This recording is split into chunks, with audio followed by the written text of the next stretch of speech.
What sort of government is it that can't guarantee a cent, a single cent, for public and affordable housing, but can guarantee $254 billion for everyone in this place to get $9,000 extra a year off on tax? They can guarantee $41 billion for fossil fuel subsidies. They can guarantee $16 billion in tax concessions for property investors, but they can't guarantee a cent for public and affordable housing in the middle of the worst housing crisis we have seen in generations. A Labor member over there just before told me to grow up. Grow up. And if you think that your strategy is to tell everyone in this country it's immature to think that in one of the wealthiest countries in the world we can't put a roof over everyone's head, if you think it's a strategy to call people immature because we think it's wrong that you're raising more money from charging interest on student debt than you are from raising taxes on gas corporations, if you think it's a good strategy to tell everyone in this country that it's immature to expect that while politicians in this place are about to get a $9,000 extra a year off on their tax, we think no one in this country should be forced to live on poverty payments. How dare you? How dare you? And the strategy that you resort to is lying to the Australian public. Now, if you're watching at home, here's the strategy that they're deploying. Here's the strategy they're deploying. They are trying to crush your hope.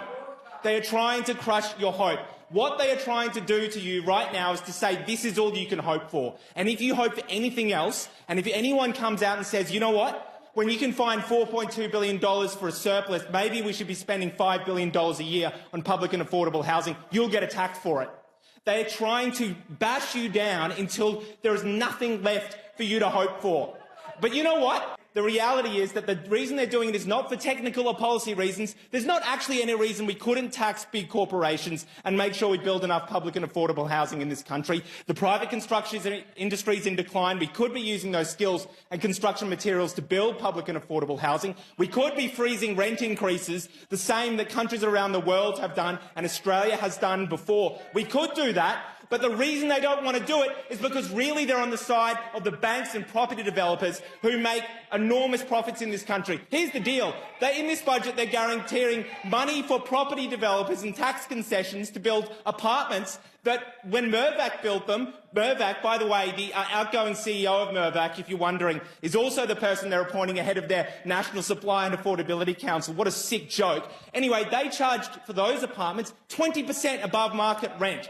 Above market rent. Above market rent. Well, guess what? No one in this country is going to take that for much longer. And if you think your strategy is to yell and abuse and attack anyone who asks for more, if your strategy is that, and listen to that, you've got another thing coming, because there's enough people in this country now who are screwed over by a political system that snarls and attacks anyone who asks for more, while we've just seen the banks record tens of billions of dollars in profit. If anyone thinks that's normal, and if you're going to go around and call the Greens radicals for suggesting that in a wealthy country like this, the fact that the banks are making billions of dollars in profit while the government can't guarantee a cent for public and affordable housing is moderate, you've got an absolute another thing coming. The only radicals in this place are the ones who think doing that is sustainable.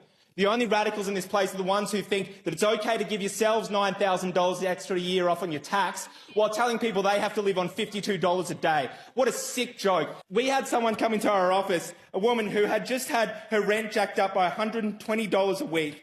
$120 a week, and this person is on Centrelink payments, unemployed long-term because of a debilitating heart condition.